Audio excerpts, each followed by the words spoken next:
I'm walking out the door. Listen what he said to me. He said, so your minimum is 50,000. And I said, yes. He said, well, let me work on that. I said, all right, you work on that and you let me know.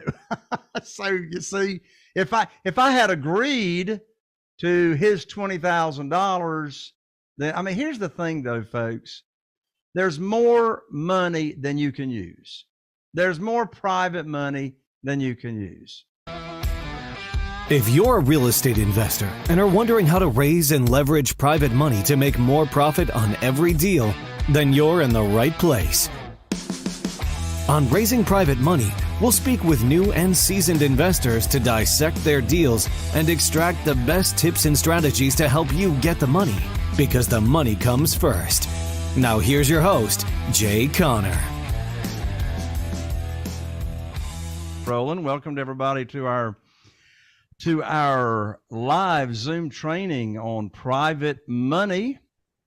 Today's topic is, well, I promoted today's topic as 7 questions a private lender will ask you before they fund your real estate deal or deals. And it's actually not 7 questions. It's actually 9 questions.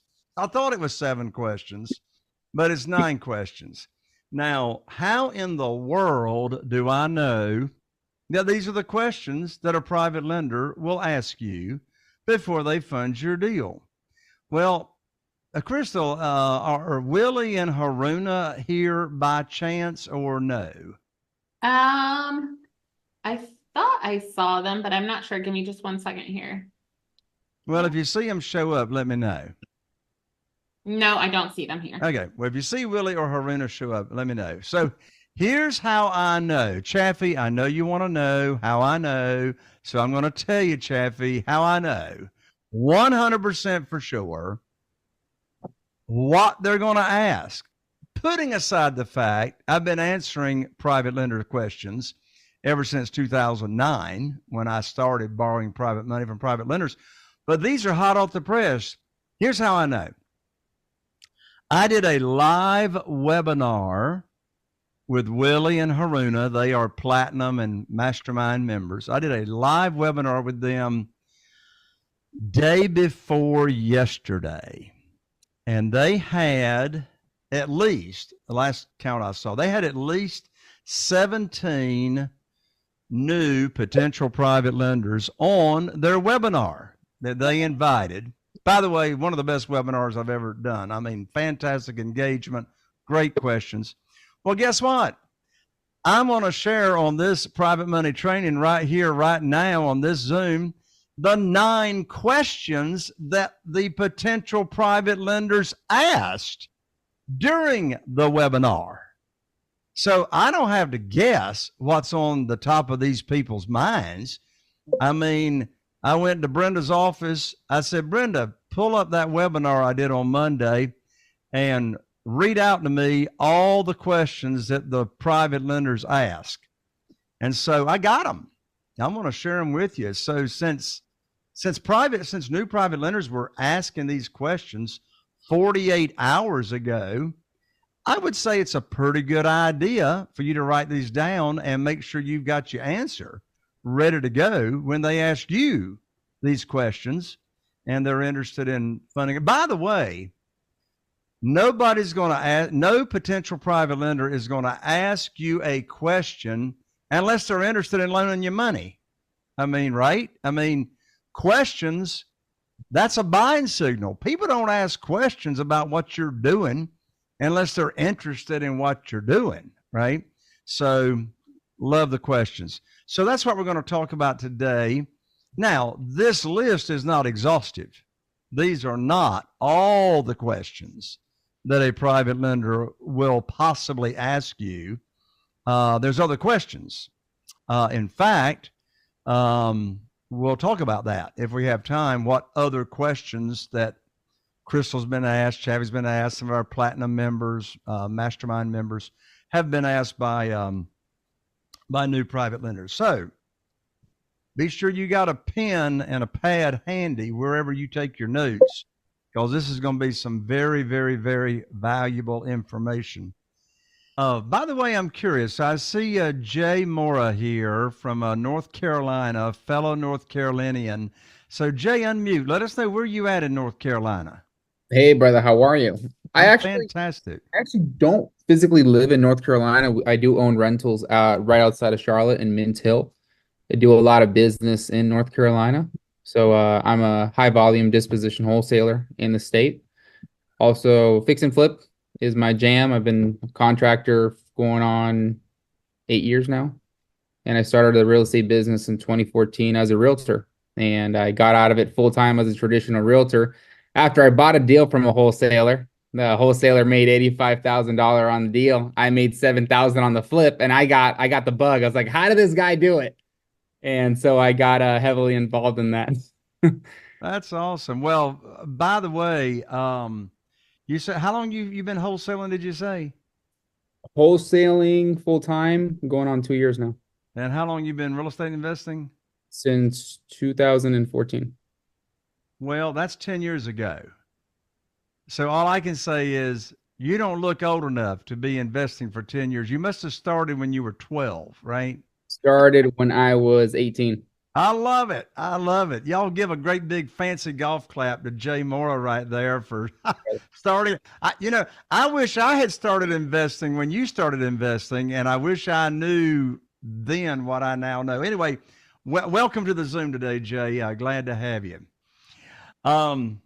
So Chaffee and Crystal, I'm going to bounce off of you all. So I want you all, so everybody here, I want you to write these questions down. Now, some of these answers, or some of the answers to some of these questions are going to depend, obviously, on your market. It's going to depend on your market and the kind of deals that you do.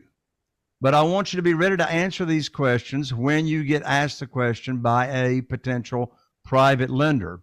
Just to make sure everybody understands, we're talking about private lenders. I mean, my wife, Carol Joy, and I, we got 47 private lenders right now that are funding our deals.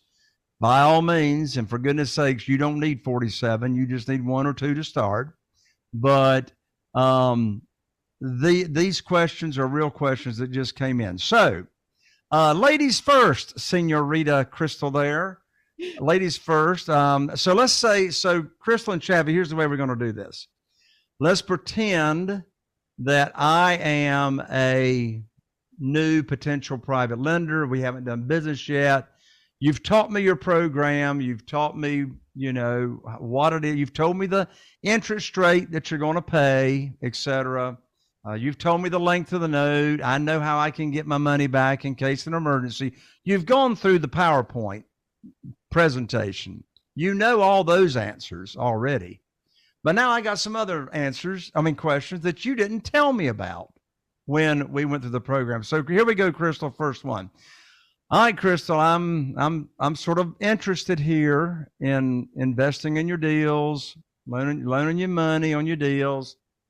But I really want to know, how soon can you invest my money? So I'm going to sidebar for just a second because it's going to depend. So I'm not going to say it depends necessarily to that person, but I am going to sidebar and say it's going to depend. So if this is somebody that needs to move funds over to a self-directed IRA, I'm going to ask them that question so that I can determine what does my timeline look like. And if they're liquid, obviously I know that they're probably fairly readily available, as well as it's going to depend on how much they have to invest. So now going back to, if I were just to directly answer Jay, I would say, are your funds in are they investment capital? Are they something that's going to need to be moved to a self-directed IRA, or are they liquid? Actually, they're both. I've got investment capital that is just sitting in my savings account, ready to go, but I'm not happy getting the returns on my retirement funds either. I've got them in the stock market, and I'm just sick and tired of the volatility. So I've got funds as well that are retirement funds that I would like to, invest as well. Yeah. So your liquid capital, we can invest as quickly as we're able to locate a deal that meets the criteria for the loan to value and the amount of money that you have. And those that are in that are investment capital right now, it's just really a matter of us setting up a conference call with my rep at Quest so we can have a conversation and determine your next steps with those. So, when can you set that up? Let's go ahead and make sure that we can get that on the books. I'll get in touch with them. We'll identify a time. And then it's really a matter of how long it takes for that transfer to occur. And as soon as the transfer occurs, then we can get those invested and start working with those as well. Okay, very good. Chaffee, same role play here. How soon can you invest my money? Well, again, I love and this is more of a strategy than an answer, Jay. Only I'm going to share the strategy and exactly what Crystal did is that usually when somebody asks you a question like that, the best way to answer them is with a clarifying question. So as Crystal said, how fast can you invest my money? I would do the same thing and really, say, how fast are you looking to invest your money? Right. So really, go back to them and find out what they're looking for, what they're searching for, because typically when somebody's asking a question, right, they're looking for some kind of answer. And you want to make sure that you're answering the question that they're actually asking versus just throwing out a number out there. Yep. So that's really the strategy. And the bottom line is, as Crystal said, first of all, is it readily available investment capital or is it retirement funds? And the answer is, if it's readily available cash, then as soon as we find a deal that fits the investment criteria to make sure that you're protected, we're going to put that money into play. So let's continue the role play, Chaffee. Well, I've got money ready to go. And, I don't want to be sitting around 3 months for you to find me a deal. So based on your experience there, Chaffee, and you're doing deals, how long do I need to sit on this before I could really expect, getting it to work? Well, again, market conditions are going to affect that, your local market conditions. And if you've been following Jay and doing what Jay does, you've already started looking for deals. And so, some of you I know already have deals and are looking for money. Obviously, that's not something that we discuss right away. And those of you that don't have deals yet, man, hit that road. You're like find a deal. The sooner the better, right? So the answer to that investor though is again the same thing. Is what we're gonna get looking for a deal as soon as this meeting's over. I want to make some phone calls and we're gonna find that deal for you and get that money working as soon as possible. I don't want you all to miss what both Crystal and Chaffee did. They did not allow my question to box them in a corner. They did not commit to saying, well, I can probably put it to work in 30 days. They didn't say I can do it in 2 weeks. They didn't say 3 months. Because truth be told, you really don't know, do you? I mean, if you've been investing, on average how often you're getting a deal under contract, but history doesn't repeat itself. So, by the way, Chaffee, you should run for president because you did an excellent job 3 times not answering my question. That's right. But you made me feel warm and fuzzy about your answer. Well, and may I add as well, Jay, the thing that you need to know yourself as the investor is you need to know timelines. One, what does your pipeline look like on average? How many is it, how much time is it taking you to get a deal based on your marketing? You need to know how long it's going to take at the attorney's office to get your title work done, to get these things to a close, because you are going to have to mentally build that in as you are communicating. So if somebody does push you further and try to get you to get to a timeline, you want to be able to give them some kind of an average so that they know. So if you happen to have something that's under contract and you know how long it takes at the attorney's office, and then you can be talking to them about, if that fits that deal. So, but you gotta know your numbers. So know your timelines as well. Because if you don't, then you're really just going to be like. That's so true. So true. And also, did you notice what Chaffee said in answering my question when he really didn't answer my question, but he did answer my question when he said, we're going to be looking for you a deal immediately right away to match the criteria of maximum loan to value and all the criteria of the program that I've already shared with you. So what did he do? He looped back in his answer, giving me, what's the word I'm looking for? Giving me security, giving me a warm and fuzzy that I'm just not going to get you. I'm not just not going to put your money to work for the sake of putting your money to work. I'm going to invest your money and at the same time make sure you are protected, as I've already taught you you're going to be protected. So excellent job there, Crystal and Chaffee. All right, so let's continue the role play. Number 2 question, back to Crystal. And I'm telling you, every private lender asks me this.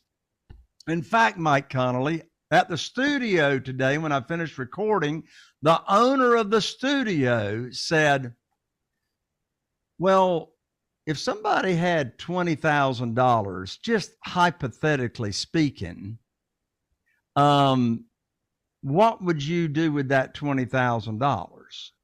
And so he, a roundabout way, was asking this question, Crystal: is there a minimum amount to invest? Actually, I do have a minimum amount because, typically we have to have a certain amount, even if we're going to do a rehab. However, how much do you have to invest? So do you see what Crystal just said? She is doing what Jesus did. She answered a question with a question, and what Chaffee just preached a little bit about. So she threw the ball back in my court.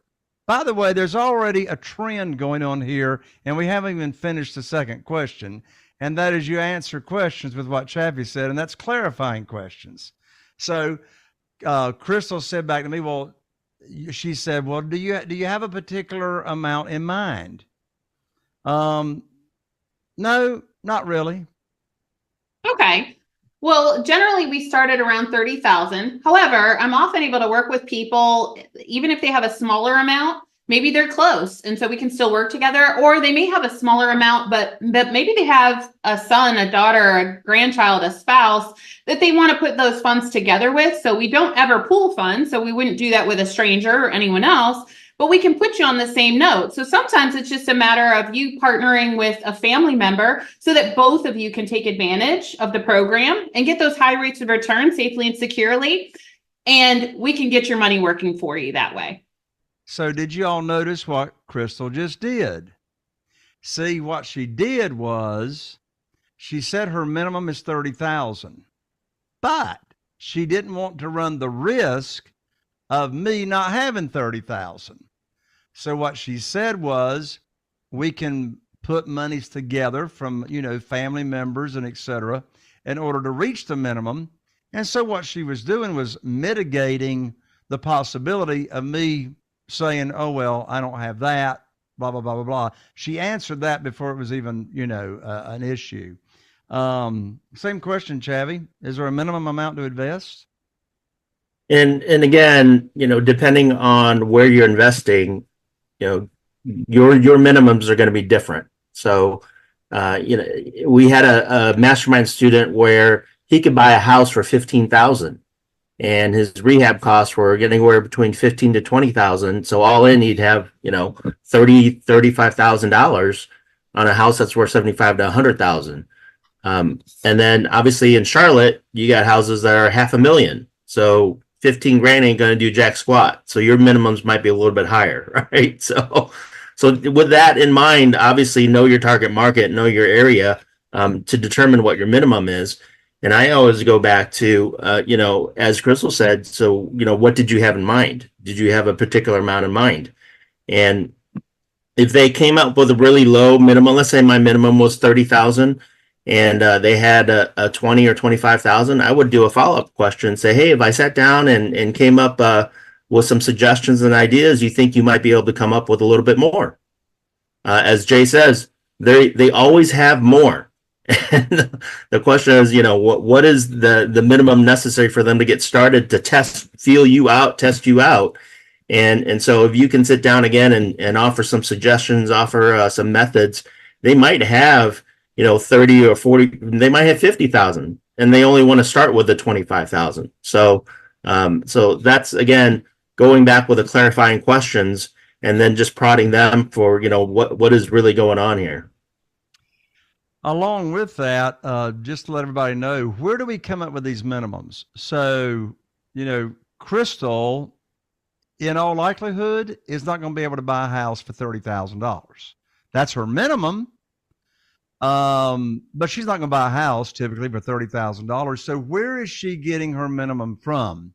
She's getting her minimum from what she is willing to accept for renovation or rehab money. That's where she's getting that dollar figure, is for renovation or rehab money. And that private money can be in a junior position, a second lien, underneath the first position private money that would be used for the purchase of the property. So when someone's asking you your minimum amount, don't tell them your minimum based on what you're buying properties for. You want to have your minimum set at what your average or minimum amount of money you would accept for renovations. And I just said something that I don't want anybody to miss. It's no problem having more than one private lender secured by the same property, which what you got to watch out for is the maximum loan to value. So if you've got more than one private lender being secured by the same property, be sure and add up both notes, private lender in first position, private lender in second position, get that total amount, divide all your notes by the after repaired value of the property, and you don't want that to exceed more than 75%. That's called 75% total loan to value of the after repaired value. I didn't say 75% of the purchase price. So a maximum of 75% of the after repaired value. Third question. Oh, go ahead, Chaffee. Did you have I was going to something? say, let me just add to that, Jay. We've had several students, and I know Crystal does this quite a bit as well, is that, if you have a smaller amount, let's just say 20,000 instead of, 100,000. Sometimes if you're working foreclosures and you're buying properties subject to the existing note, that 20,000, they might only need 10,000 to bring the note current. And then, so you might be able to do a smaller amount if you're doing a strategy like a subject to, and just be aware that, again, know your market and know your strategy. If you've never done a subject to before, don't use that as a minimum as your basis, right? So, and again, if you have, then that's an option for you. Thank you, Chaffee. All right, Crystal, third question. That was real live question here this week. So, Crystal, I think I'm interested in investing with you and loaning you money on your deals, but where are the property? Oh, by the way, before we do that role play, I got to tell y'all what happened to the studio owner this morning when I was recording Mike Connolly's audio. So he said, hypothetically, when everybody tells you something's hypothetical, trust me, it's not hypothetical. All right. So he says to me, hypothetically, let's say somebody had $20,000, what could you do with that? And so, we had our conversation, but he found out my minimum is $50,000. And I said, my minimum is $50,000 here in my market. And I said, and here's why. I said, that's just not an arbitrary figure. I said, the reason my minimum is $50,000 is because I have to pay Julie Wickheiser, attorney who's right next door to our office. I have to pay her the same $650 in closing cost and dot prep fee, whether I'm borrowing $500,000, $250,000, $50,000, or $20,000. And that was my reason that I gave him, which is true. And so we started talking about other stuff. I'm walking out the door. Listen what he said to me. He said, so your minimum is 50,000. And I said, yes. He said, well, let me work on that. I said, all right, you work on that and you let me know. So you see, if I had agreed to his $20,000, then, I mean, here's the thing though, folks. There's more money than you can use. There's more private money than you can use. And you see, Jay, my buddy Jay with my same name, Jay, in North Carolina, who's not in North Carolina. If Jay had all that private money that I can plug him into, he wouldn't even be wholesaling that deal right here on this Zoom with everybody else. Exactly. Right. I mean, let me tell you, you know what my average profits are right now, Jay? My average profit per deal, and I'm not bragging, this is data, not drama. This is data, not drama. All right. $82,000 per single family house. But the only reason it's $82,000 is because I got private money available. Right. But anyway, picking on my new buddy, Jay. All right. Back to the role play there, Crystal. So I'm interested in investing with you. Right. But where are these properties that you're investing in? So I purchased properties in Virginia Beach, Chesapeake, Portsmouth, Isle of Wight County, Suffolk. So kind of all over Hampton Roads in southeastern Virginia. And I have a few properties that are in North Carolina. So you don't pretty much invest outside your area? No.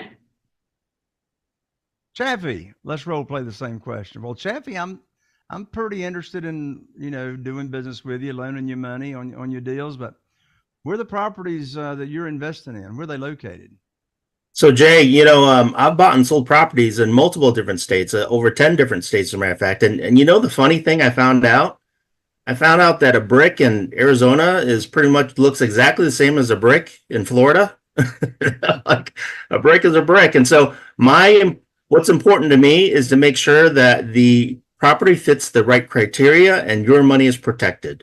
As long as I can find a property that fits that, and I can ensure that your money is going to be protected, then I'm going to do a deal. So I want y'all to dissect and unpack both Crystal and Chaffee's answer. The answer is the truth, right? The answer is the truth. The answer is always the truth. If you're only investing right around your area and that's the business decision you've made, then that's your answer. If you're investing in other markets and not right around in your area, then that's what you tell them. But do you see what Chaffee did in a very, very soft way? Chaffee justified why he is able to invest outside of his area. Because what you don't know is you don't know why the person is asking the question, but I can guarantee you here's partly why they're asking. They want to feel secure about their money, and they want to make sure that you know the market that you are investing in, because at the end of the day, private lenders are really not investing in your properties. It's secured. Their loan amount, their principal loan amount is secured by the property, but they are not investing in your properties. What are they doing? They're investing in you. That's what they're doing. Are you feeling inspired by the knowledge you gained in this episode? Then head over to jayconner.com/moneyguide. That's jayconner.com/moneyguide and download your free guide that shares 7 reasons why private money will skyrocket your real estate investing business right now. Again, that's jayconner.com/moneyguide to get your free guide. We'll see you next time on Raising Private Money with Jay Conner.